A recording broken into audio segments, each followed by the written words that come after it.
ನಮಸ್ಕರಿಸುತ್ತಾ ಸತ್ಸಂಗ ನಾ ಪ್ರಾರಂಭ ಮಾಡ್ತಾ ಇದ್ದೀನಿ ಮಾಸ್ಟರ್ಸ್.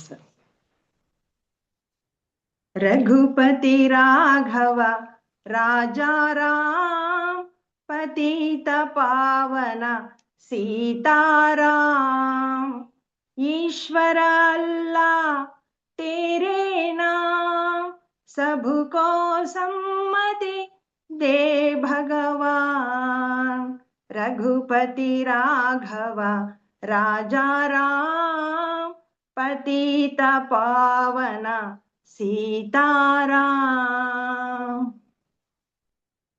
ಮಾಸ್ಟರ್ಸ್, ಈ ಎರಡು ಸಾಲದು ಎಷ್ಟು ಅದ್ಭುತವಾದಂತಹ ಅರ್ಥ ಕೊಡುತ್ತೆ. ಯಾಕಪ್ಪ ಇವತ್ತು ಈ ಹಾಡನ್ನ ಹೇಳ್ಕೊಂಡು ಸ್ಟಾರ್ಟ್ ಮಾಡ್ತಾ ಇದ್ದಾರೆ ಅಂತ ನಿಮ್ಗೆ ಅನ್ಸ್ಬೋದು.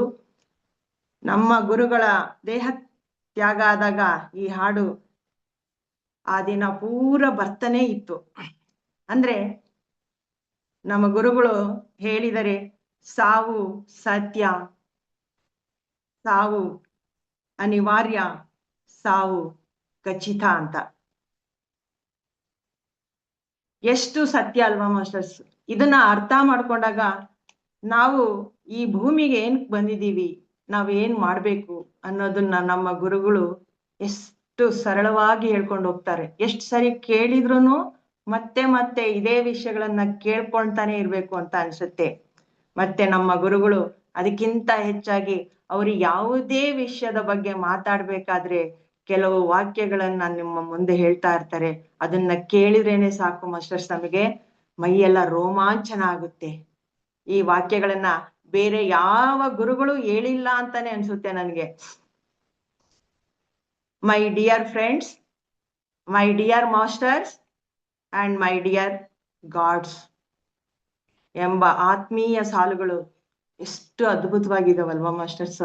ನಮ್ಮಂತಹ ಸಾಮಾನ್ಯ ಜನರು ಅವರ ಮುಂದೆ ಕೂತಾಗ ನಮ್ಮನ್ನ ಸ್ನೇಹಿತರೆ, ಗುರುಗಳೇ ಮತ್ತೆ ದೇವರುಗಳೇ ಅಂತ ಯಾವ ಅಂತ ದೊಡ್ಡ ಗುರುಗಳು ಹೇಳೋದಕ್ಕೆ ಸಾಧ್ಯ ಮಾಸ್ಟರ್ಸ್?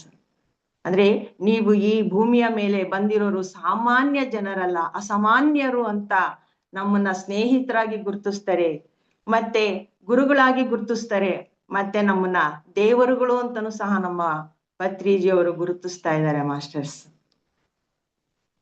ಎಷ್ಟು ಅದ್ಭುತ ಅಲ್ವಾ? ಇಂತಹ ಗುರುಗಳನ್ನ ಪಡೆದಂತಹ ನಾವುಗಳು ನಿಜವಾಗ್ಲೂ ಧನ್ಯರು ಅಂತಾನೆ ಹೇಳ್ಬೇಕು.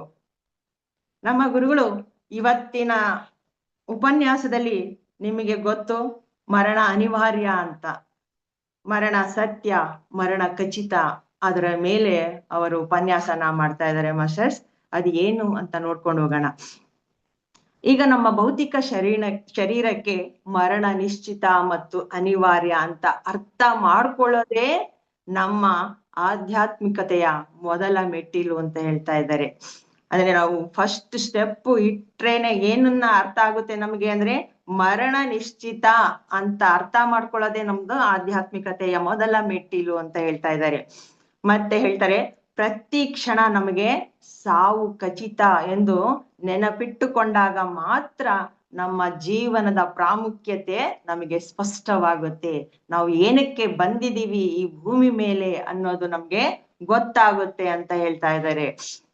ಮತ್ತೆ ದುರಾಸೆ, ಕೋಪ, ವ್ಯರ್ಥ ಚಿಂತೆಗಳು ಮಾಯವಾಗುತ್ತವೆ ಅಂತ ಹೇಳ್ತಾರೆ ನೋಡ್ರಿ ಮಾಸ್ಟರ್ಸ್. ಅಂದ್ರೆ ಆಧ್ಯಾತ್ಮಿಕತೆಗೆ ಬರ್ತಿದ್ದಂಗೆ ನಮ್ಗೆ ಏನೆಲ್ಲ ಗೊತ್ತಾಗ್ತಿರತ್ತೆ, ನಮ್ಗೆ ಇರುವಂತಹ ದುರಾಸೆ, ಕೋಪ, ಬೇಡ್ಲಿಲ್ಲದ್ದು ಯೋಚನೆ ಮಾಡ್ತೀವಲ್ಲ, ಅದು ಎಲ್ಲ ಮಾಯವಾಗುತ್ತೆ ಅಂತ ಹೇಳ್ತಾ ಇದ್ದಾರೆ.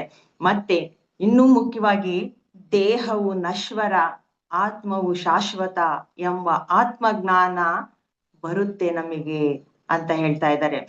ಮರಣವು ದೇಹಕ್ಕೆ ಮಾತ್ರ ಹೊರತು ಆತ್ಮಕ್ಕಲ್ಲ ಎಂಬ ಸತ್ಯವನ್ನು ಸಹ ನಾವು ಅರಿತೀವಿ ಅಂತ ಹೇಳ್ತಾ ಇದ್ದಾರೆ. ನಾವು ಯಾವಾಗ ಅರಿತೀವಿ ಇದು ನಮ್ಮ ದೇಹ ಮಾತ್ರ, ದೇಹಕ್ಕೆ ಮಾತ್ರ ಸಾವು, ಆತ್ಮಕ್ಕೆ ಸಾವು ಅಲ್ಲ ಅಂತ ಯಾವಾಗ ನಮ್ಗೆ ಗೊತ್ತಾಗುತ್ತೆ ಅಂದ್ರೆ ನಾವು ಯಾವಾಗ ಧ್ಯಾನ ಮತ್ತು ಧ್ಯಾನದ ಸಾಧನೆಯಲ್ಲಿ ತೊಡಗಿಸ್ಕೊಳ್ತೀವೋ ನಮ್ಮನ್ನ ನಾವು, ಆಗ ಮಾತ್ರ ನಿಮ್ಗೆ ಗೊತ್ತಾಗುತ್ತೆ ಇದು ಅಂತ ಹೇಳ್ತಾ ಇದ್ದಾರೆ. ಮತ್ತೆ ಗುರುಗಳು ಮರಣದ ಭಯದಿಂದ ಯಾವ ರೀತಿ ಮುಕ್ತಿಯನ್ನ ಹೊಂದಬಹುದು ಅನ್ನೋದನ್ನ ಹೇಳ್ಕೊಡ್ತಾರೆ ನಮಗೆ. ಅದಕ್ಕೂ ಮುಂಚೆ ಹೇಳ್ತಾರೆ, ಸಾಮಾನ್ಯ ಜನರು ಮರಣವೆಂದರೆ ಸಾಕು ಭಯ ಪಡ್ತಾರೆ ಅಂತ. ಆದ್ರೆ ಆಧ್ಯಾತ್ಮಿಕ ಸಾಧಕರಿಗೆ ಸಾವು ಸಹಜ ಕ್ರಿಯೆ ಎಂದು ಸ್ವೀಕರಿಸ್ತಾರೆ. ಅದಕ್ಕೆ ನಮ್ಮ ಗುರುಗಳು ಹೇಳ್ತಾರೆ, ಡೆತ್ ಈಸ್ ಸೆಲೆಬ್ರೇಷನ್ ಅಂತ. ಅದೇ ರೀತಿ ನಮ್ಮ ಓಶೋ ಗುರುಗಳು ಸಹ ಡೆತ್ ಈ ಸೆಲೆಬ್ರೇಷನ್, ಯಾವುದೇ ಸತ್ರು ಅಂತ ನೀವು ದುಃಖ ಪಡಬಾರ್ದು, ಅದು ಒಂದು ಹುಟ್ಟನ್ನ ನಾವು ಹೇಗೆ ಸಹಜವಾಗಿ ಸಂತೋಷದಿಂದ ಆಚರಿಸ್ತೀವೋ ಅದೇ ರೀತಿ ಸಾವನ್ನು ಸಂತೋಷದಿಂದ ಆಚರಿಸ್ಬೇಕು ಅಂತ ಗುರುಗಳು ನಮ್ಗೆ ಇಲ್ಲಿ ಹೇಳ್ತಾ ಇದ್ದಾರೆ.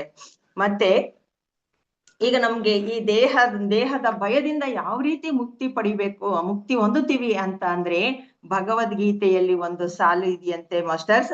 ಅಲ್ಲಿ ಏನ್ ಹೇಳುತ್ತೆ ಅಂದ್ರೆ, ದೇಹವನ್ನು ಬಿಡುವುದು ಎಂದರೆ ಬಟ್ಟೆಯನ್ನು ಬದಲಾಯಿಸಿದಂತೆ ಅಂತ ಹೇಳ್ತದಂತೆ. ಅಂದ್ರೆ ದೇಹನ ನಾವ್ ಹೇಗೆ ಬಟ್ಟೆ ಬೇಜಾರಾದ ತಕ್ಷಣ ಬೇರೆ ಬಟ್ಟೆನ ಹಾಕೋತೀವೋ, ಅದೇ ರೀತಿ ನಮ್ಮ ದೇಹ ಅದು ಜರ್ಜರಿತವಾದಾಗ ನಾವೇನ್ ಮಾಡ್ತೀವಿ, ಅದನ್ನ ಬಿಟ್ಟು ಬೇರೆ ದೇಹವನ್ನ ಬದಲಾಯಿಸ್ಕೊಳ್ತೀವಿ ಅಂತ ಹೇಳ್ತಾರೆ. ಅದು ನಮಗೆ ಅರಿವಾದ್ರೆ, ಇದು ದೇಹ, ಆತ್ಮಕ್ಕೆ ಸಾವಿಲ್ಲ, ದೇಹಕ್ಕೆ ಮಾತ್ರ ಸಾವು ಅಂತ ನಮಗೆ ಅರ್ಥ ಆದಾಗ ನಮ್ಗೆ ಏನಾಗುತ್ತೆ, ಭಯದಿಂದ ಮುಕ್ತಿ ಪಡಿತೀವಿ ಅಂತ ಹೇಳ್ತಾ ಇದ್ದಾರೆ ಗುರುಗಳು. ಅದಕ್ಕೆ ಪ್ರತಿಯೊಬ್ಬರು ತಮ್ಮ ದೈನಂದಿನ ಜೀವನದಲ್ಲಿ ಧ್ಯಾನಕ್ಕೆ ಆದ್ಯತೆ ನೀಡಬೇಕು. ಏಕೆಂದರೆ ಧ್ಯಾನದಿಂದ ಮಾತ್ರ ನಮಗೆ ನಾವು ಶರೀರವಲ್ಲ ಆತ್ಮ ಅಂತ ಗೊತ್ತಾಗುತ್ತೆ ಅಂತ ಹೇಳ್ತಾ ಇದ್ದಾರೆ. ಸಾವಿನ ಅರಿವು ನಮ್ಮಲ್ಲಿ ಜಾಗೃತಗೊಂಡಾಗ ನಾವು ಅನಗತ್ಯ ಆಸೆಗಳಿಗೆ ಅಂಟಿಕೊಳ್ಳುವುದಿಲ್ಲ ಅಂತ ಹೇಳ್ತಾ ಇದ್ದಾರೆ. ಸಾವು ಖಚಿತ ಅಂತ ನಮಗೆ ಯಾವಾಗ ಗೊತ್ತಾಗುತ್ತೋ, ಅನಗತ್ಯ ಆಸೆಗಳು ಏನೆಲ್ಲ ಅದು ಬೇಕು ಇದು ಬೇಕು ಅನ್ನೋ ಆಸೆಗಳಿಂದ ಹೊರಗಡೆ ಬರ್ತೀರಾ ನೀವು ಅಂತ ಹೇಳ್ತಾ ಇದ್ದಾರೆ. ಮತ್ತೆ ಗುರುಗಳು ಕಾಲದ ಮಹತ್ವದ ಬಗ್ಗೆ ಹೇಳ್ತಾ ಇದ್ದಾರೆ ಮಾಸ್ಟರ್ಸ್ ಇಲ್ಲಿ. ಅಂದ್ರೆ ಸಮಯ ನಮಗೆ ಎಷ್ಟು ಮುಖ್ಯ ಅನ್ನೋದು ಬಹಳ ಇಲ್ಲಿ ಇಂಪಾರ್ಟೆಂಟ್ ಆಗುತ್ತೆ ಅಂತ ಹೇಳ್ತಾ ಇದ್ದಾರೆ. ನಮ್ಮ ಗುರುಗಳು ಹೇಳ್ತಿದ್ದಾರೆ, ಕಾಲವು ಅತ್ಯಂತ ಅಮೂಲ್ಯವಾದದ್ದು, ಭೂಮಿಯ ಮೇಲಿನ ನಮ್ಮ ಸಮಯ ಸೀಮಿತವಾಗಿದೆ ಅಂತ ಹೇಳ್ತಾ ಇದ್ದಾರೆ. ಎಷ್ಟು ಅಮೂಲ್ಯ ಅಂದ್ರೆ, ನಾವು ಈಗ ನಮ್ಗೆ ಅರ್ಥ ಆಯ್ತು, ಈಗ ಆಧ್ಯಾತ್ಮಿಕತೆಗೆ ಬಂದಿದೀವಿ, ನಾವು ಕಾಲ ಎಷ್ಟು ಸೀಮಿತ, ಎಷ್ಟು ಕಡಿಮೆ ಇದೆಯಪ್ಪ, ಈ ವಯಸ್ಸಲ್ಲಿ ಬಂದ್ವಿ, ನಾವು ಎಷ್ಟು ಸಾಧನೆಯನ್ನ ಮಾಡ್ಬೇಕು ಅನ್ನೋದು ನಮ್ಮ ತಲೆಯಲ್ಲಿ ಓಡ್ತಾನೆ ಇರುತ್ತೆ. ಹೌದು, ಯಾವಾಗ ಸಾಯ್ತೀವಿ ಅನ್ನೋದೇ ನಮ್ಗೆ ಗೊತ್ತಿಲ್ಲ. ಈಗ ಬದುಕಿದೀವಿ, ಈ ಕ್ಷಣದಲ್ಲಿ ಸತ್ತೇ ಹೋಗ್ತೀವೋ ಏನೋ ಗೊತ್ತಿರೋದಿಲ್ಲ. ಅದಕ್ಕೆ ಹೇಳ್ತಾರೆ, ಕಾಲ ಬಹಳ ಅಮೂಲ್ಯ, ಅದು ಸೀಮಿತವಾಗಿದೆ. ಇಷ್ಟೇ ಸಮಯ ನಾವು ಬದುಕಿರ್ತೀವಿ ಅಂತ ಹೇಳೋದಕ್ಕೆ ಸಾಧ್ಯ ಇಲ್ಲ. ಅದಕ್ಕೆ ನೀವೇನ್ ಮಾಡ್ರಿ ಅಂತ ಹೇಳ್ತಾರೆ, ನಿಮ್ಮ ಆಧ್ಯಾತ್ಮಿಕ ಬೆಳವಣಿಗೆಯನ್ನು ಮಾಡ್ಕೊಂಡು ಅದನ್ನ ಬೆಳೆಸ್ಬೇಕು. ಯಾವ ರೀತಿ ಅಂತ ಹೇಳ್ತಾ ಇದ್ದಾರೆ ಗುರುಗಳು ಅಂದ್ರೆ, ಧ್ಯಾನ ಮಾಡೋದ್ರಿಂದ, ಧ್ಯಾನ ಪ್ರಚಾರ ಮಾಡೋದ್ರಿಂದ, ಸಜ್ಜನ ಸಾಂಗತ್ಯದಿಂದ, ಜ್ಞಾನದ ಹಂಚಿಕೆ ಮತ್ತು ಸ್ವಾಧ್ಯಾಯಕ್ಕಾಗಿ ನೀವು ಬಳಸ್ಕೊಳ್ಬೇಕು ಆ ಸಮಯನ ಅಂತ ಹೇಳ್ತಾರೆ. ಯಾಕಂದ್ರೆ ನೀರಿನ ಮೇಲಿನ ಗುಳ್ಳೆ ಯಾವಾಗ ಪಟ್ ಅಂತ ಹೊಡಿಯುತ್ತೋ ಗೊತ್ತಿಲ್ಲ, ಅದೇ ರೀತಿ ಈ ದೇಹದಲ್ಲಿರುವ ಆತ್ಮ ಯಾವಾಗ ಹೋಗುತ್ತೆ ಅಂತ ನಮಗೆ ಅರಿವಿರೋದಿಲ್ಲ. ಅದಕ್ಕೋಸ್ಕರ ನಾವು ಏನ್ ಮಾಡ್ಬೇಕು, ಇರುವ ಆ ಸಮಯದಲ್ಲಿ, ನಾವು ಬದುಕಿರುವ ಆ ಸಮಯದಲ್ಲಿ ನಾವು ಆಧ್ಯಾತ್ಮಿಕ ಬೆಳವಣಿಗೆಯನ್ನ ನಮ್ಮ ಮಟ್ಟಿಗೆ ಮಾಡ್ಕೊಳ್ಳೋದ್ರ ಜೊತೆಗೆ ಪ್ರತಿಯೊಬ್ಬರಿಗೂ ಇದನ್ನ ಪ್ರಚಾರ ಮಾಡ್ಬೇಕು ಅಂತ ನಮ್ ಗುರುಗಳು ಇಲ್ಲಿ ನಮ್ಗೆ ಹೇಳ್ತಾ ಇದ್ದಾರೆ ಮಾಸ್ಟರ್ಸ್. ಅದಕ್ಕೆ ಅವ್ರು ಹೇಳೋದೇನೆಂದ್ರೆ, ಪ್ರತಿಯೊಬ್ಬ ವ್ಯಕ್ತಿಯು ಆಂತರಿಕ ಜ್ಞಾನವನ್ನು ಜಾಗೃತಗೊಳಿಸಿಕೊಳ್ಳಬೇಕು, ನಮ್ಮ ಆತ್ಮದ ಜಾಗೃತಿ ಹೆಚ್ಚು ಮಾಡ್ಕೋಬೇಕು ಅಂತ ಹೇಳ್ತಿದ್ದಾರೆ. ಮತ್ತೆ ಭೌತಿಕ ಪ್ರಪಂಚದ ನಶ್ವರತೆಯನ್ನು ಗ್ರಹಿಸಬೇಕು. ಇದು ಮಾಸ್ಟರ್ಸ್ ಇಂಪಾರ್ಟೆಂಟ್. ಅಂದ್ರೆ ಭೌತಿಕ ಪ್ರಪಂಚದ ಮೇಲೆ ನಾವು ನೋಡುವಂತಹ ಎಲ್ಲಾ ವಸ್ತುಗಳು ನಶ್ವರ, ಶಾಶ್ವತ ಅಲ್ಲ ಅನ್ನೋದನ್ನ ನಾವು ಅರ್ಥ ಮಾಡ್ಕೋಬೇಕು. ಮತ್ತೆ ಆಧ್ಯಾತ್ಮಿಕ ಸತ್ಯಗಳನ್ನು ಅರಿಯಲು ಧ್ಯಾನ ಮತ್ತು ಆತ್ಮಾವಲೋಕನ ಅಗತ್ಯ ಅಂತ ಹೇಳ್ತಾ ಇದ್ದಾರೆ. ಅಂದ್ರೆ ಎಲ್ಲಾ ಸತ್ಯ, ಆಧ್ಯಾತ್ಮಿಕ ಸತ್ಯಗಳನ್ನ ನಾವು ಅರ್ಥ ಮಾಡ್ಕೊಳ್ಳೋದಿಕ್ಕೆ ಏನ್ ಬೇಕಪ್ಪ ನಮಗೆ ಅಂದ್ರೆ, ಧ್ಯಾನ ಬಹಳ ಮುಖ್ಯ ಅಂತ ಇಲ್ಲಿ ಹೇಳ್ತಾ ಇದ್ದಾರೆ. ಮತ್ತೆ ಆಸಕ್ತಿ ಮತ್ತು ಅಟ್ಯಾಚ್ಮೆಂಟ್ ಗಳಿಂದ ಮುಕ್ತಿ ಪಡೆಯಿರಿ ಅಂತ ಹೇಳ್ತಾ ಇದ್ದಾರೆ ಮಾಸ್ಟರ್ಸ್. ಇದು ಬಹಳ ಇಂಪಾರ್ಟೆಂಟ್ ನಮಗೆ. ಪ್ರಪಂಚದಲ್ಲಿರುವ ಯಾವುದರಿಂದ ಎಲ್ಲ ನಾವು ಅಟ್ಯಾಚ್ಮೆಂಟ್ಗಳಿಂದ ದೂರ ಇರಬೇಕು ಅಂತ ಹೇಳ್ತಾ ಇದ್ದಾರೆ ಅಂದ್ರೆ, ಪ್ರಪಂಚದಲ್ಲಿರುವ ಸಂಬಂಧಗಳು, ಆಸ್ತಿ ಪಾಸ್ತಿಗಳು, ವಸ್ತುಗಳು ಇವೆಲ್ಲ ತಾತ್ಕಾಲಿಕ. ಮರಣದ ಸಮಯದಲ್ಲಿ ಇವ್ ಯಾವು ನಮ್ಮ ಹತ್ರ ಬರೋದಿಲ್ಲ. ಇವು ಎಲ್ಲ ಅಲ್ಲಿಯವರೆಗೂ ಎಷ್ಟು ಸಂಪಾದಿಸ್ತೀವಿ ಅಲ್ವಾ ಮಾಸ್ಟರ್ಸ್, ನಮ್ಮ ಗುರಿನೇ ಅದಾಗಿರುತ್ತೆ.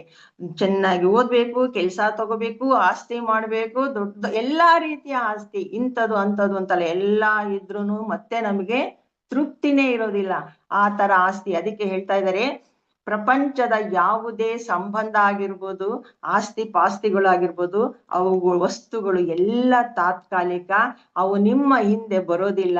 ಅದಕ್ಕೆ ನೀವೇನ್ ಮಾಡ್ಬೇಕು, ಅತಿಯಾಗಿ ಯಾವುದಕ್ಕೂ ಅಂಟ್ಕೋಬೇಡ್ರಿ. ಅಂದ್ರೆ ಸಂಬಂಧಗಳಿಗೂ ಸಹ ನೀವು ಅಂಟ್ಕೋಬಾರ್ದು. ನನ್ನ ಗಂಡ, ನನ್ನ ಮನೆ, ನನ್ನ ಮಕ್ಕಳು, ನನ್ನ ಅಳಿಯ, ನನ್ನ ಮಗಳು ಅನ್ಕೊಂಡು ಕೂತ್ಕೋಬೇಡ್ರಿ. ಯಾವ ಸಂಬಂಧಗಳು ತಾತ್ಕಾಲಿಕ, ನೀವು ಇಲ್ಲಿ ಇರೋವರೆಗೂ ಮಾತ್ರ ಆ ಸಂಬಂಧಗಳು. ಅದಕ್ಕೆ ನೀವೇನ್ ಮಾಡ್ಬೇಕು, ತಾತ್ಕಾಲಿಕವಾಗಿ ಅದಕ್ಕೆ ಅಂಟ್ಕೋಬೇಕು, ಆದ್ರೆ ಅತಿಯಾಗಿ ಅಂಟ್ಕೋಬಾರ್ದು. ಭೂಮಿ ಮೇಲೆ ನಾವು ಸಂಬಂಧಗಳನ್ನೆಲ್ಲ ಒಟ್ಟುಗೂಡ್ಸ್ಕೊಂಡು ಬಂದಿರ್ತೀವಿ, ಅದರ ಎಚ್ಚರ ನಮಗೆ ಇರ್ಬೇಕು ಹೊರ್ತು ನಮ್ಮ ಆತ್ಮದ ಪ್ರಗತಿಯ ಕಡೆಗೂ ನಮಗೆ ಎಚ್ಚರ ಇರಬೇಕು. ಅದನ್ನ ಆ ಸಂಬಂಧಗಳನ್ನು ಎಷ್ಟು ಬೇಕೋ ಅಷ್ಟನ್ನ ಅಂಟಿಸ್ಕೊಂಡು ಹೆಚ್ಚಿನ ಮಟ್ಟದಲ್ಲಿ ನೀವು ಯಾವುದನ್ನ ಅಂಟಿಸ್ಕೊಂಡು ನೀವು ಉದ್ಧಾರ ಮಾಡ್ಕೋಬೇಕು ಅಂದ್ರೆ ಆಧ್ಯಾತ್ಮಿಕತೆಯ ಕಡೆಗೆ ಹೋಗಿ ನಿಮ್ಮ ಆತ್ಮವನ್ನು ಉದ್ಧಾರ ಮಾಡ್ಕೋಬೇಕು ಅಂತ ಹೇಳ್ತಾ ಇದ್ದಾರೆ ಮಾಸ್ಟರ್ಸ್.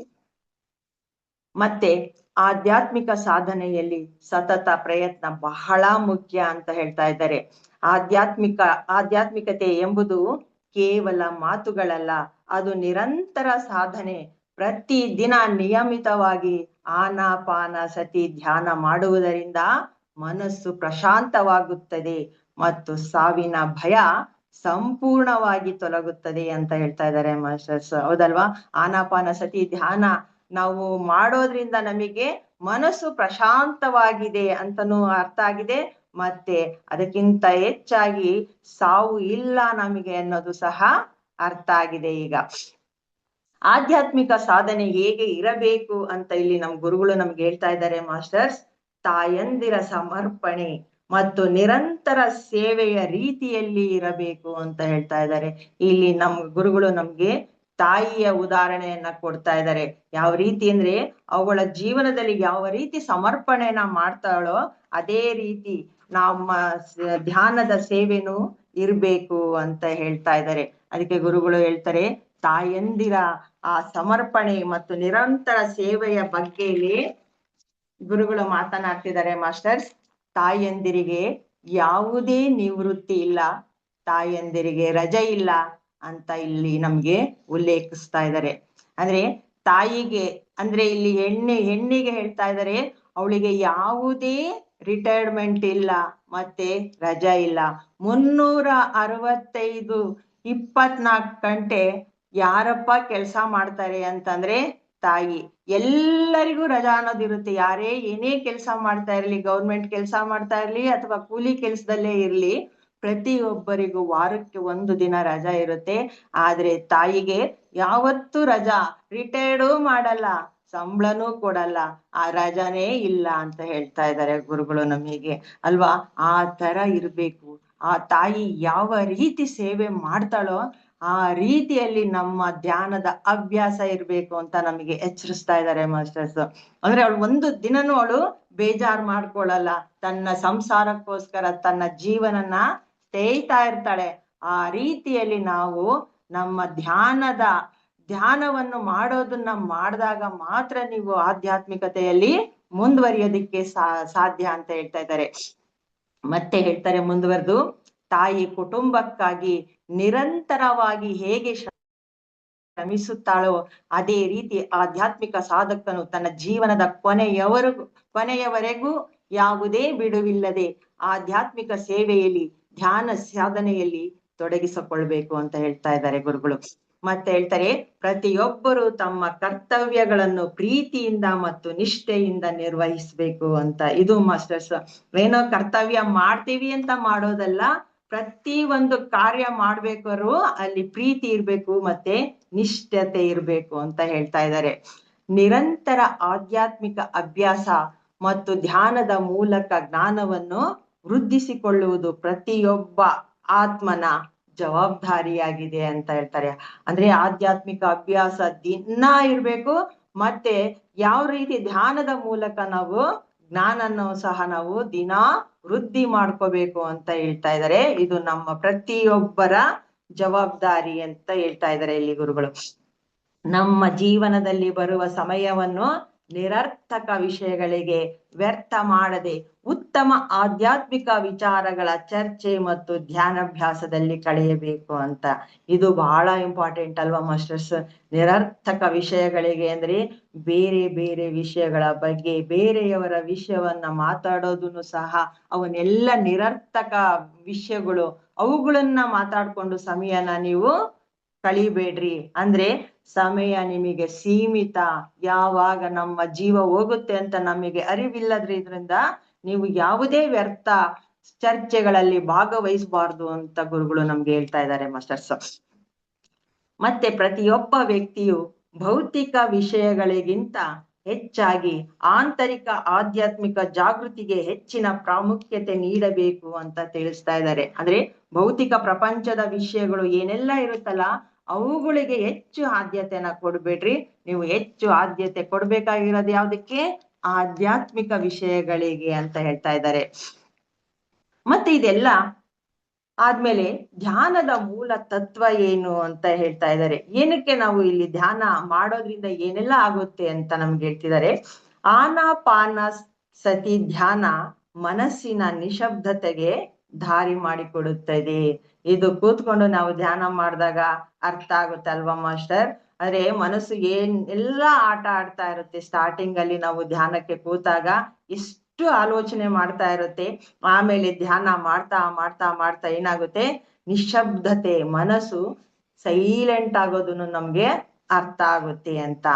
ಮತ್ತೆ ಹೇಳ್ತಾರೆ, ಶಾಂತ ಮನಸ್ಸಿನಿಂದ ಮಾತ್ರ ನಮ್ಮ ದೇಹ ಮತ್ತು ಆತ್ಮದ ನಡುವಿನ ವ್ಯತ್ಯಾಸ ನಮಗೆ ಸ್ಪಷ್ಟವಾಗಿ ಗೊತ್ತಾಗುತ್ತೆ ಅಂತ ಹೇಳ್ತಾ ಇದ್ದಾರೆ. ಯಾವಾಗ ನಮ್ಮ ಮನಸ್ಸು ಶಾಂತವಾಗುತ್ತೋ ನಮ್ಮ ದೇಹ ಮತ್ತು ಆತ್ಮ ಬೇರೆ ಬೇರೆ ವ್ಯತ್ಯಾಸ ಇದೆ ಅದಕ್ಕೆ ಅಂತ ನಮ್ಗೆ ಅರ್ಥ ಆಗುತ್ತೆ ಅಂತ ಹೇಳ್ತಾ ಇದ್ದಾರೆ. ಪ್ರತಿಯೊಬ್ಬರಿಗೂ ಮರಣವು ಖಚಿತ ಎಂಬ ಸತ್ಯ ನೆನಪಿನಲ್ಲಿಟ್ಟುಕೊಂಡಾಗ ನಮ್ಮಲ್ಲಿ ಭಕ್ತಿ, ಪ್ರೀತಿ, ಕರುಣೆಯನ್ನು ಹೆಚ್ಚಿಸುತ್ತದೆ ಹಾಗೂ ಅಹಂಕಾರವನ್ನು ಶಮನಗೊಳಿಸುತ್ತದೆ ಅಂತ ಹೇಳ್ತಾ ಇದ್ದಾರೆ ಮಾಸ್ಟರ್ಸ್. ಅಂದ್ರೆ ನಾವು ಇಲ್ಲಿ ಬದುಕಿರ್ತೀವಿ ಅಂತ ಕುಣಿದಾಡ್ಕೊಂಡಿದ್ರೆ ಆಗೋದಿಲ್ಲ. ನಿಮಗೆ ಗೊತ್ತಾಗ್ಬೇಕು ಸಾವು ಖಚಿತ. ಇವತ್ತು ಹುಟ್ಟಿದೀವಿ, ನಾಳೆ ಸಾಯ್ತೀವಿ. ನಾಳೆ ಸಾಯ್ತೀವೋ ಅಥವಾ ಇವತ್ತೇ ಸಾಯ್ತೀವೋ ಗೊತ್ತಿರೋದಿಲ್ಲ. ಅದಕ್ಕೆ ಹೇಳ್ತಾ ಇದ್ದಾರೆ, ಯಾವಾಗ ನೀವು ಸಾವು ಖಚಿತ ಅಂತ ಅರ್ಥ ಮಾಡ್ಕೊಂತೀರೋ ಆ ಸತ್ಯನ, ಅವಾಗ ನಿಮ್ಮಲ್ಲಿ ಏನೆಲ್ಲ ಬೆಳೆಯುತ್ತೆ ಅಂತ ಹೇಳ್ತಾರೆ. ಭಕ್ತಿ, ಪ್ರೀತಿ, ಕರುಣೆ ಎಲ್ಲ ಹೆಚ್ಚಾಗುತ್ತೆ. ಮತ್ತೆ ಅಹಂಕಾರ ಶಮನಗೊಳ್ಳುತ್ತೆ, ಅಹಂಕಾರ ಕಡಿಮೆ ಆಗುತ್ತೆ ನಿಮಗೆ ಅಂತ ಹೇಳ್ತಾ ಇದ್ದಾರೆ. ಪ್ರತಿಯೊಬ್ಬ ವ್ಯಕ್ತಿಯು ತನ್ನ ದೈನಂದಿನ ಜೀವನದಲ್ಲಿ ಧ್ಯಾನವನ್ನು ಒಂದು ಕರ್ತವ್ಯವನ್ನಾಗಿ ಸ್ವೀಕರಿಸಬೇಕು ಎಂದು ಹೇಳುತ್ತಿದ್ದಾರೆ ಇಲ್ಲಿ ನಮ್ಗೆ. ಅಂದ್ರೆ ನಾವು ದಿನದಲ್ಲಿ 3 ಹೊತ್ತು ಊಟ ಮಾಡ್ತೀವಿ, ಎಲ್ಲ ಕುಡಿಯೋದು ತಿನ್ನೋದು ಎಲ್ಲ ಹೇಗೆ ಮಾಡ್ತೀವೋ ಅದೇ ರೀತಿ ಈ ಧ್ಯಾನನೂ ಸಹ ದೈನಂದಿನ ಕಾರ್ಯ ಆಗ್ಬೇಕು. ದಿನ ನಾವು ಧ್ಯಾನನ ಊಟ ಹೇಗ್ ಮಾಡ್ತೀವೋ ಅದೇ ರೀತಿ ಧ್ಯಾನವನ್ನು ಸಹ ನಾವು ತಪ್ಪದೆ ಆಚರಿಸ್ಬೇಕು ಅಂತ ಹೇಳ್ತಾ ಇದ್ದಾರೆ. ಧ್ಯಾನದ ಮೂಲಕ ಲಭಿಸುವ ಆಂತರಿಕ ಪ್ರಶಾಂತತೆಯು ಜೀವನದ ಪ್ರತಿಯೊಂದು ಕಷ್ಟಕರ ಸನ್ನಿವೇಶಗಳನ್ನು ಎದುರಿಸುವಂತಹ ಶಕ್ತಿ ನಮಗೆ ಕೊಡುತ್ತೆ ಅಂತ ಹೇಳ್ತಾ ಇದ್ದಾರೆ ಮಾಸ್ಟರ್ಸ್. ಅಂದ್ರೆ ನಮ್ಮ ಆಂತರಿಕ ಶಕ್ತಿನ ಅದು ಹೆಚ್ಚು ಮಾಡ್ತದೆ. ಏನೇ ಕಷ್ಟ ಬರ್ಲಿ ಅದನ್ನು ಎದುರಿಸುವಂತಹ ಶಕ್ತಿ ನಮಗೆ ಧ್ಯಾನದಿಂದ ಮಾತ್ರ ಬರೋದಿಕ್ಕೆ ಸಾಧ್ಯ ಅಂತ ಹೇಳ್ತಾ ಇದ್ದಾರೆ. ಧ್ಯಾನ ಸಾಧನೆ ಮತ್ತು ಆತ್ಮದ ಜಾಗೃತಿ ಇಲ್ಲದ ವ್ಯಕ್ತಿಗಳಿಗೆ ಒಂದು ಉದಾಹರಣೆಯನ್ನ ಕೊಡ್ತಾ ಇದ್ದಾರೆ ಮಾಸ್ಟರ್ಸ್. ಧ್ಯಾನ ಸಾಧನೆ ಮಾಡದಲೇ ಇರುವಂತಹ, ಆತ್ಮ ಜಾಗೃತಿಯನ್ನು ಹೊಂದಿಲ್ದಲೇ ಇರುವಂತಹ ವ್ಯಕ್ತಿ ಯಾವ ರೀತಿ ಪ್ರಪಂಚದಲ್ಲಿ ಇರುವಂತಹ ಎಲ್ಲಾ ವಿಷಯಗಳು ನಂದೇ ಅನ್ನೋದನ್ನ ಹೋರಾಡ್ತಾನೆ ಅನ್ನೋದಕ್ಕೆ ಒಂದು ಉದಾಹರಣೆ ಕೊಡ್ತಾ ಇದ್ದಾರೆ. ನಿಮ್ ಹೆಸರು ಕೇಳಿರ್ಬೋದು, ಸರ್ವಾಧಿಕಾರಿಯಾದ ಹಿಟ್ಲರ್. ಜರ್ಮನ್ ದೇಶದ ಈ ಹಿಟ್ಲರ್ನ ಹೆಸರನ್ನ ಕೇಳ್ದಲೇ ಇರೋರು ತುಂಬಾ ಕಡಿಮೆ ಅನ್ಸುತ್ತೆ. ಅಂದ್ರೆ ಅಂತಹ ಸರ್ವಾಧಿಕಾರಿ. ಏನ್ ಅನ್ಕೊಂಡಿದ್ದ, ಇಡೀ ಪ್ರಪಂಚನ ನಾನು ಗೆಲ್ಬೇಕು, ನಾನು ಸರ್ವಾಧಿಕಾರಿ ಆಗ್ಬೇಕು, ಪ್ರತಿಯೊಬ್ಬ ಮನುಷ್ಯ ನಾನು ಹೇಳ್ದಂಗೆ ಕೇಳ್ಬೇಕು ಅನ್ನೋ ಒಂದು ಆಸೆಯಿಂದ ಏನ್ ಮಾಡ್ದ, ಹಿಂಸೆ, ದ್ವೇಷ, ಎಲ್ಲ ಅಹಂಕಾರದಿಂದ ಜಗತ್ತನ್ನೇ ನಾನು ಗೆದ್ದು ಬಿಡ್ತೀನಿ ಅಂತ ಎಷ್ಟು ಕುಣಿದಾಡ್ದ. ಆದ್ರೆ ಅವನು ಒಂದು ದಿನ ಮಣ್ಣು ಪಾಲಾದ. ಅದಕ್ಕೆ ಹೇಳ್ತಾರೆ, ಆತ್ಮಜ್ಞಾನ ಇಲ್ದಲೇ ಇರುವಂತಹ ವ್ಯಕ್ತಿಗಳು ಏನಾಗ್ತಾರೆ ಅಂದ್ರೆ ಈ ತರ ಇತಿಹಾಸದ ಪುಟದಲ್ಲಿ ಹೋಗ್ಬಿಡ್ತಾರೆ. ಅದು ಒಳ್ಳೆಯ ರೀತಿಯಲ್ಲಿ ಅಲ್ಲ, ಈ ಹಿಟ್ಲರ್ ನಂಗೆ ಅಂತ ಹೇಳ್ತಾರೆ. ಮೊನ್ನೆ ಕ್ಲಾಸಲ್ಲೂ ಹೇಳ್ತಿದ್ರು, ನಮ್ಮ ಎಲ್ಲಾ ಆತ್ಮಗಳು ವಿಕಸನ ಆಗ್ತವೆ. ಸರ್ ಹೇಳ್ತಾ ಇದ್ರು, ನಮ್ಮ ವೀರಪ್ಪನ ಆತ್ಮನೂ ವಿಕಸನ ಆಗಿದೆ ಅಂತ. ಅದೇ ರೀತಿ ಹಿಟ್ಲರ್ನ ಆತ್ಮವು ವಿಕಸನ ಆಗುತ್ತೆ, ನಮ್ಮಂತ ಆಧ್ಯಾತ್ಮಿಕ ವ್ಯಕ್ತಿಗಳ ಆತ್ಮವು ವಿಕಸನ ಆಗುತ್ತೆ. ಅಂದ್ರೆ ವಿಕಸನ ಆಗುತ್ತೆ ಅಂದ್ರೆ ಮುಂದುವರಿತಾ ಇರುತ್ತೆ. ಯಾವ ರೀತಿ ಅನ್ನೋದು ಇಲ್ಲಿ ಬಹಳ ಇಂಪಾರ್ಟೆಂಟ್ ಆಗುತ್ತೆ ಅಲ್ವಾ ಮಾಸ್ಟರ್ಸ್? ಆ ವೀರಪ್ಪನದು ಆತ್ಮ ವಿಕಸನ ಆಯ್ತು, ಈ ಹಿಟ್ಲರ್ದು ಆತ್ಮ ವಿಕಸನ ಆಗಿದೆ. ಆದರೆ ಆಧ್ಯಾತ್ಮಿಕ ವ್ಯಕ್ತಿಗಳ ಆತ್ಮ ಯಾವ ರೀತಿ ವಿಕಸನ ಆಗುತ್ತೆ ಅಂತ ನಿಮ್ಗೆ ಅರ್ಥ ಆಗಿದೆ ಅಲ್ವಾ ಮಾಸ್ಟರ್ಸ್? ಅದಕ್ಕೆ ಹೇಳ್ತಾ ಇದ್ದಾರೆ, ಬರೀ ನಾವು ಆಸೆಗಳನ್ನ ತುಂಬ್ಕೊಂಡ್ಬಿಟ್ಟು ಬರೀ ಈ ಪ್ರಾಪಂಚಿಕ ವಿಷಯದಲ್ಲೇ ಕೂತ್ಕೊಂಡ್ರೆ ಆಗೋದಿಲ್ಲ. ಅವಾಗ ಏನಾಗುತ್ತೆ, ಎಲ್ಲಾ ನನಗೇ ಬೇಕು ಅನ್ನೋ ಒಂದು ಆಸೆ ಈ ಹಿಟ್ಲರ್ನಂತೆ ಆಗ್ಬಿಡ್ತೀವಿ ಅಂತ ಹೇಳ್ತಾ ಇದ್ದಾರೆ. ಕೇವಲ ಪ್ರೀತಿ, ಕರುಣೆ ಮತ್ತು ಸತ್ಯದ ಮಾರ್ಗದಿಂದ ಮಾತ್ರ ನಿಜವಾದ ಶಾಂತಿ ಸಾಧ್ಯ. ಅದಕ್ಕೆ ಹಿಟ್ಲರ್ ಏನ್ ಮಾಡ್ದ, ಬರೀ ಹಿಂಸೆ, ದ್ವೇಷ, ಅಹಂಕಾರದಿಂದ ಮೆರೆದಾಡ್ದ. ಆದ್ರೂ ಅವನು ಒಂದು ದಿನ ಮಣ್ಣಿಗೆ ಹೋಗಿದ್ದು. ಅದೇ ರೀತಿ ನಾವ್ ಹೇಗಿರ್ಬೇಕು ಅಂತ ಹೇಳ್ತಾ ಇದ್ದಾರೆ, ಪ್ರೀತಿ, ಕರುಣೆ, ಸತ್ಯದ ಮಾರ್ಗದಿಂದ ಮಾತ್ರ ನಮ್ಗೆ ಶಾಂತಿ ಸಿಗೋದಿಕ್ಕೆ ಸಾಧ್ಯ ಅಂತ ಹೇಳ್ತಾ ಇದ್ದಾರೆ. ಮತ್ತೆ ಈ ಆಧ್ಯಾತ್ಮಿಕತೆ ಇಲ್ಲೇ ಇರಬಾರ್ದು, ಅದು ಯಾವ ರೀತಿ ಹರಡ್ಬೇಕು ಅಂತ ಹೇಳ್ತಾ ಇದ್ದಾರೆ ಗುರುಗಳು ಅಂದ್ರೆ, ರಾಷ್ಟ್ರೀಯ ಅಥವಾ ಪ್ರಾದೇಶಿಕ ಗಡಿಗಳನ್ನು ಮೀರಿದ ಆಧ್ಯಾತ್ಮಿಕ ವಿಜ್ಞಾನದ ತತ್ವಗಳನ್ನು ಪ್ರತಿಯೊಬ್ಬರು ಅಳವಡಿಸಿಕೊಳ್ಳಬೇಕು ಅಂತ ಹೇಳ್ತಾ ಇದ್ದಾರೆ ಮಾಸ್ಟರ್. ಅಂದ್ರೆ ಆಧ್ಯಾತ್ಮಿಕ ಸತ್ಯಗಳು ಯಾವುದೇ ದೇಶ, ಜಾತಿ, ಧರ್ಮ, ಭಾಷೆ ಅಥವಾ ಪ್ರದೇಶಕ್ಕೆ ಸೀಮಿತವಾಗಿರುವುದಿಲ್ಲ ಅಂತ ಹೇಳ್ತಾ ಇದ್ದಾರೆ. ಎಲ್ಲಿಂದ ಎಲ್ಲಿಗೆ ಹೋಗ್ರಿ ನೀವು, ಯಾವುದೇ ಧರ್ಮಕ್ಕೆ ಹೋಗ್ರಿ, ಆ ಆಧ್ಯಾತ್ಮಿಕತೆ ಒಂದು ಸತ್ಯವಾದ ಮಾರ್ಗನೇ ನಮಗೆ ಹೇಳ್ಕೊಡುತ್ತೆ. ಅದಕ್ಕೆ ಹೇಳ್ತಾರೆ, ಯಾವುದೇ ಧರ್ಮಗಳಿಗೆ ಅಥವಾ ಯಾವುದೇ ರಾಷ್ಟ್ರೀಯ ಇಂಥದೇ ಗಡಿಗಳಿಗೆ ಬಾರ್ಡರ್ ನೀವು ಹಾಕೊಳ್ಳೋದಿಕ್ಕೆ ಸಾಧ್ಯನೇ ಇಲ್ಲ ಅಂತ ಹೇಳ್ತಾರೆ. ಉದಾಹರಣೆ ಕೊಡ್ತಾರೆ, ಈಗ ಒಂದು ಭಾರತೀಯ ವ್ಯಕ್ತಿ ಧ್ಯಾನ ಮಾಡಿದ್ರು ಸಹ ಶಾಂತಿ ಸಿಗುತ್ತೆ. ಅದೇ ರೀತಿ ಅಮೆರಿಕದ ವ್ಯಕ್ತಿ ಧ್ಯಾನ ಮಾಡಿದ್ರು ಸಹ ಶಾಂತಿ ಸಿಗುತ್ತೆ. ಇಲ್ಲಿ ಆಧ್ಯಾತ್ಮಿಕತೆ ಪ್ರತಿಯೊಬ್ಬರಿಗೂ ಒಂದೇ ಅಂತ ಹೇಳ್ತಾರೆ. ಅದಕ್ಕೆ ಯಾವುದೇ ಗಡಿ ರೇಖೆಗಳು ಇಲ್ಲ ಅಂತ ನಮ್ಮ ಗುರುಗಳು ಹೇಳ್ತಾ ಇದ್ದಾರೆ. ಆಧ್ಯಾತ್ಮಿಕ ವಿಜ್ಞಾನದ ಮಹತ್ವ ಏನು ಅಂತಾನು ಸಹ ಹೇಳ್ತಾ ಇದ್ದಾರೆ ಮಾಸ್ಟರ್ಸ್. ಆಧ್ಯಾತ್ಮಿಕ ವಿಜ್ಞಾನ ಎನ್ನುವುದು ಕೇವಲ ಮೂಢನಂಬಿಕೆಯಲ್ಲ, ಬದಲಿಗೆ ಅದೊಂದು ವೈಜ್ಞಾನಿಕ ಪ್ರಕ್ರಿಯೆ ಎಂದು ವಿವರಿಸ್ತಾ ಇದ್ದಾರೆ ನಮಗೆ ಇಲ್ಲಿ. ಆಧ್ಯಾತ್ಮಿಕ ಜ್ಞಾನ ಮತ್ತು ಧ್ಯಾನದಿಂದ ಸಮಾಜದಲ್ಲಿ ಏನೆಲ್ಲ ಬದಲಾವಣೆ ತರ್ಬೋದು ಅಂದ್ರೆ, ಸತ್ಯನ ತಗೊಂಡ್ಬರ್ಬೋದು, ಅಹಿಂಸೆನ ತರ್ಬೋದು, ಆತ್ಮಜ್ಞಾನವನ್ನು ನಾವು ಎಲ್ಲಾ ಕಡೆ ಹರಡಬಹುದು ಅಂತ ಹೇಳ್ತಾ ಇದ್ದಾರೆ. ಇದನ್ನ ಎಲ್ಲಾ ನಮ್ಮ ಆತ್ಮಜ್ಞಾನ ಹೊಂದಿರುವಂತಹ ನಮ್ಮ PSSM ಮೈಸೂರು ಅಂತಲ್ಲ, PSSM ಎಲ್ಲಾ ಆಧ್ಯಾತ್ಮಿಕ ಜ್ಞಾನಿಗಳು ಏನ್ ಮಾಡ್ತಾ ಇದ್ದೀವಿ, ಸತ್ಯನ ಹೇಳ್ತಾ ಇದ್ದೀವಿ, ಅಹಿಂಸೆನ ಹೇಳ್ಕೊಡ್ತಾ ಇದ್ದೀವಿ ಅಂತ ಇಲ್ಲಿ ನಮ್ಮ ಗುರುಗಳು ಹೇಳ್ತಾ ಇದ್ದಾರೆ ಮಾಸ್ಟರ್ಸ್.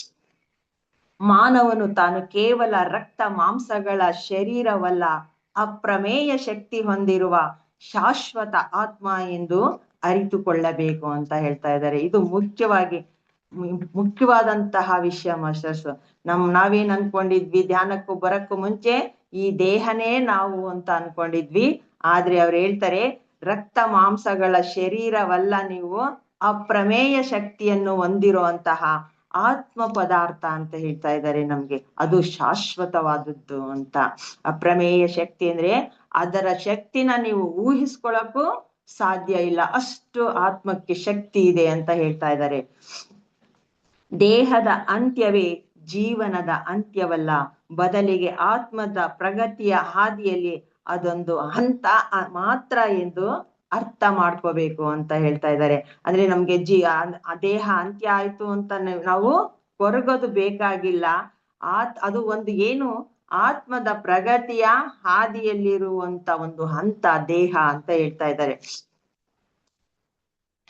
ಆಧ್ಯಾತ್ಮಿಕತೆಯ ನಿಜವಾದ ಸಾರ ಏನೆಂದರೆ ಸರಿ ತಪ್ಪುಗಳ ವಿವೇಚನೆ. ಪ್ರತಿಯೊಬ್ಬ ವ್ಯಕ್ತಿಯು ತನ್ನ ಆಂತರಿಕ ಧ್ವನಿಯನ್ನು ಆಲಿಸಿ ಕರ್ಮಗಳನ್ನು ಮಾಡಬೇಕು ಅಂತ ಹೇಳ್ತಾ ಇದ್ದಾರೆ ಮಾಸ್ಟರ್ಸ್. ನಮ್ಮ ಒಳಗಡೆ ನಮ್ಮ ಆತ್ಮ ಏನನ್ನ ಹೇಳುತ್ತೋ ಆ ರೀತಿಯಲ್ಲಿ ನೀವು ಕಾರ್ಯಗಳನ್ನು ಮಾಡಬೇಕು ಅಂತ. ಭೌತಿಕ ಸುಖ ಭೋಗಗಳಿಗಿಂತ ಆತ್ಮಿಕ ಆನಂದವೇ ಶ್ರೇಷ್ಠವಾದದ್ದು ಮತ್ತು ಶಾಶ್ವತವಾದದ್ದು ಎಂಬುದನ್ನು ನಾವು ನೆನಪಿಟ್ಟುಕೊಳ್ಳಬೇಕು ಅಂತಾನು ಹೇಳ್ತಾ ಇದ್ದಾರೆ. ಪ್ರತಿಯೊಬ್ಬ ವ್ಯಕ್ತಿಯು ತನ್ನ ಜೀವನದಲ್ಲಿ ನಿಜವಾದ ಶಕ್ತಿಯನ್ನು ಗುರುತಿಸಿಕೊಳ್ಳಬೇಕು. ಶರೀರವು ಬೆಳೆಯುತ್ತದೆ, ಕ್ಷೀಣಿಸುತ್ತದೆ, ಆದರೆ ಆತ್ಮ ನಿತ್ಯ ಮತ್ತು ಸತ್ಯ. ಈ ಸತ್ಯವನ್ನು ಅರಿತು ನಡೆದಾಗ ನಮಗೆ ಯಾವುದೇ ಭೌತಿಕ ಪರಿಸ್ಥಿತಿಗಳು ಅಥವಾ ಕಷ್ಟಗಳು ನಮ್ಮನ್ನು ಅಲುಗಾಡಿಸಲು ಸಾಧ್ಯವಿಲ್ಲ ಅಂತ ಹೇಳ್ತಾರೆ. ಈ ಸತ್ಯನ ನಾವು ಅರ್ಥ ಮಾಡ್ಕೊಂಡಾಗ ನಮ್ಗೇನಾಗುತ್ತೆ, ಎಂಥದೇ ಪರಿಸ್ಥಿತಿ ಬರ್ಲಿ, ನಾವು ಎಂತ ಕಷ್ಟಕ್ಕೆ ಸಿಲುಕಿದ್ರು ಸಹ ಯಾವುದೇ ಪರಿಸ್ಥಿತಿಗಳು ನಮ್ಮನ್ನ ಅಲುಗಾಡಿಸೋದಿಕ್ಕೆ ಸಾಧ್ಯ ಇಲ್ಲ ಅಂತ ಹೇಳ್ತಾ ಇದ್ದಾರೆ. ಮತ್ತೆ ಮುಂದುವರೆದು ಹೇಳ್ತಾ ಇದ್ದಾರೆ ಗುರುಗಳು, ಧ್ಯಾನಾಭ್ಯಾಸದ ಪ್ರಾಮುಖ್ಯತೆ ಬಗ್ಗೆ ಹೇಳ್ತಾ ಇದ್ದಾರೆ ಮಾಸ್ಟರ್ಸ್. ನಿರಂತರವಾಗಿ ನಾವು ಧ್ಯಾನ ಮಾಡೋದ್ರಿಂದ ಏನ್ ಸಿಗುತ್ತೆ ಅಂತ ಅಂದ್ರೆ ಉನ್ನತ ಲೋಕದ ಜ್ಞಾನ ದೊರೆಯುತ್ತದೆ. ಅಂದ್ರೆ ನಾವು ಇಲ್ಲಿ ಕೂತ್ಕೊಂಡೆ ಉನ್ನತ ಲೋಕದಲ್ಲಿ ಏನೆಲ್ಲ ನಡೆಯುತ್ತೆ ಅನ್ನೋದನ್ನ ಸಹ ನಾವು ಇಲ್ಲೇ ಧ್ಯಾನದಲ್ಲೇ ನಾವು ಕಾಣಬಹುದು. ಅದಕ್ಕೆ ಏನ್ ಬೇಕು, ನಿರಂತರವಾದ ಧ್ಯಾನಾಭ್ಯಾಸ ಮಾಡ್ಬೇಕು ಅಂತ ಹೇಳ್ತಾ ಇದ್ದಾರೆ. ದಿನನಿತ್ಯದ ಸಾಧನೆಯು ನಮ್ಮ ಆಲೋಚನೆಗಳನ್ನು ಶುದ್ಧೀಕರಿಸುತ್ತದೆ ಮತ್ತು ನಕಾರಾತ್ಮಕ ಭಾವನೆಗಳಿಂದ ನಮ್ಮನ್ನು ದೂರವಿಡುತ್ತದೆ ಅಂತ. ಇದು ದಿನನಿತ್ಯದ ಸಾಧನೆ ಆದ್ರೆ ನಮ್ಮ ಧ್ಯಾನ, ಅವಾಗ ಏನಾಗುತ್ತೆ, ನಮ್ಮ ಆಲೋಚನೆಗಳು ಶುದ್ಧ ಆಗುತ್ತೆ. ಅಂದ್ರೆ ಮುಂಚೆ ಕೂತಾಗ 60,000-70,000 ಎಷ್ಟು ಒಳ್ಳೆ ಆಲೋಚನೆಗಳು ಬರ್ತಿತ್ತು ಲೆಕ್ಕಕ್ಕಿಲ್ಲ, ಬರೋದೇ ಎಲ್ಲ ನೆಗೆಟಿವ್ ಆಲೋಚನೆಗಳು. ಅದಕ್ಕೆ ಹೇಳ್ತಾರೆ, ನಿಮ್ಮ ಧ್ಯಾನಾಭ್ಯಾಸ ಆದಂಗೆ ನಿಮ್ಮ ಆಲೋಚನೆಗಳು ಸಹ ಶುದ್ಧಿ ಆಗ್ತತೆ ಮತ್ತು ನಕಾರಾತ್ಮಕ ನೆಗೆಟಿವ್ ಭಾವನೆಗಳೆಲ್ಲ ನಾವು ಹೊರಗಡೆ ಹಾಕ್ತೀವಿ ನಾವು ಅಂತ ಹೇಳ್ತಾ ಇದ್ದಾರೆ. ಮತ್ತೆ ಸೇವಾ ಮನೋಭಾವ, ತಾನು ಪಡೆದ ಜ್ಞಾನವನ್ನು ತನ್ನಷ್ಟಕ್ಕೆ ಇಟ್ಟುಕೊಳ್ಳದೆ ಇತರರಿಗೂ ಹಂಚುವುದು ಅಂತ ಹೇಳ್ತಾರೆ. ಇದನ್ನ ನಮ್ಮ ಪಿರಮಿಡ್ ಮಾಸ್ಟರ್ಸ್ ಎಲ್ರೂ ಮಾಡ್ತಾ ಇದ್ದೀವಿ ಅಲ್ವಾ ಮಾಸ್ಟರ್ಸ್.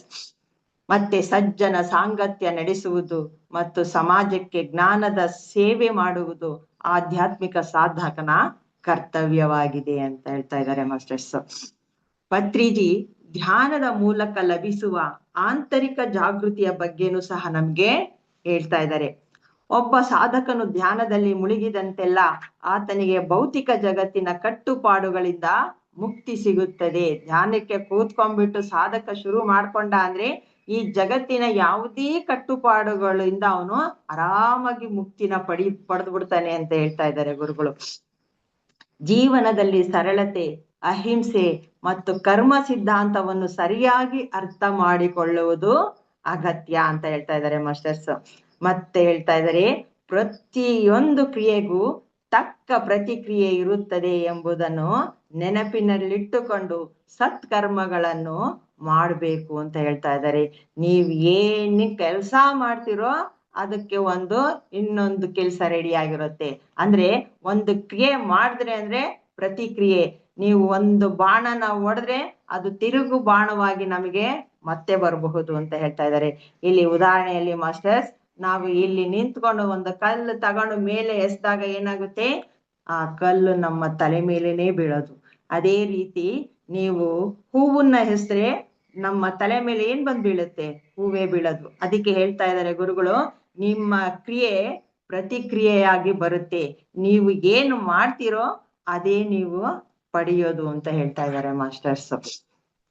ಆಧ್ಯಾತ್ಮಿಕ ಹಾದಿಯಲ್ಲಿ ಸ್ಥಿರತೆ ಅತ್ಯಂತ ಮುಖ್ಯ. ದೈನಂದಿನ ಜೀವನದಲ್ಲಿ ಎಷ್ಟೇ ಸವಾಲುಗಳು ಬಂದರೂ ಧ್ಯಾನ ಅಭ್ಯಾಸವನ್ನು ನಿಲ್ಲಿಸಬಾರದು.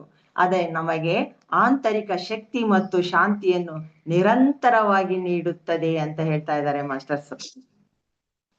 ಮತ್ತೆ ಪತ್ರಿಜಿ ಆಧ್ಯಾತ್ಮಿಕ ಸತ್ಯದ ಅಂತಿಮ ಸಂದೇಶ ಏನು ಅಂತನೂ ಸಹ ನಮ್ಗೆ ಹೇಳ್ತಾ ಇದ್ದಾರೆ. ಭೌತಿಕ ಪ್ರಪಂಚದ ಮೋಹದಿಂದ ಹೊರಬಂದು ಪ್ರತಿಯೊಬ್ಬರು ಆತ್ಮದ ನೈಜ ಸ್ವರೂಪವನ್ನು ಕಂಡುಕೊಳ್ಳಬೇಕು ಅಂತ.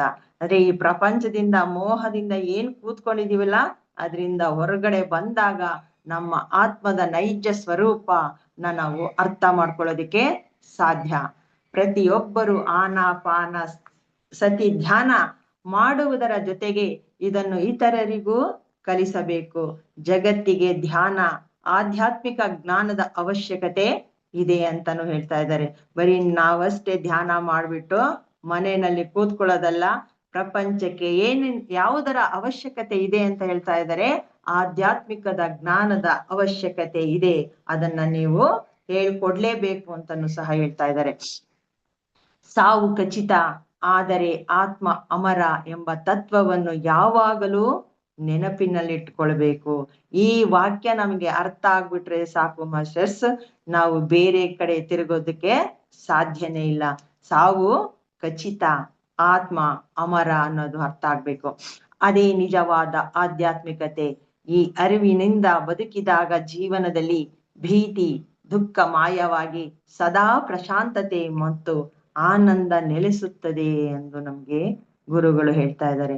ಅಂದ್ರೆ ನಮ್ಗೆ ಸಾವು ಖಚಿತ ಅಂತ ಯಾವತ್ತು ಅರ್ಥ ಆಗ್ಬಿಡುತ್ತೋ ಎಲ್ಲಾ ಭೀತಿ ದುಃಖಗಳಿಂದ ಹೊರಗಡೆ ಬಂದ್ಬಿಟ್ಟು ನಮಗೆ ಶಾಂತಿ ಮತ್ತು ಆನಂದ ಯಾವಾಗ್ಲೂ ಇರುತ್ತೆ ಅಂತ ನಮ್ಮ ಗುರುಗಳು ನಮ್ಗೆ ಹೇಳ್ಕೊಡ್ತಾ ಇದ್ದಾರೆ ಮಾಸ್ಟರ್ಸ್. ಇಲ್ಲಿವರೆಗೂ ನಮ್ಮ ಗುರುಗಳ ಈ ಉಪನ್ಯಾಸನ ಕೇಳಿದ್ವಿ. ಇಷ್ಟು ಇವತ್ತಿನ ಕ್ಲಾಸಿನ ವಿಷಯ ಆಗಿದೆ ಮಾಸ್ಟರ್ಸ್.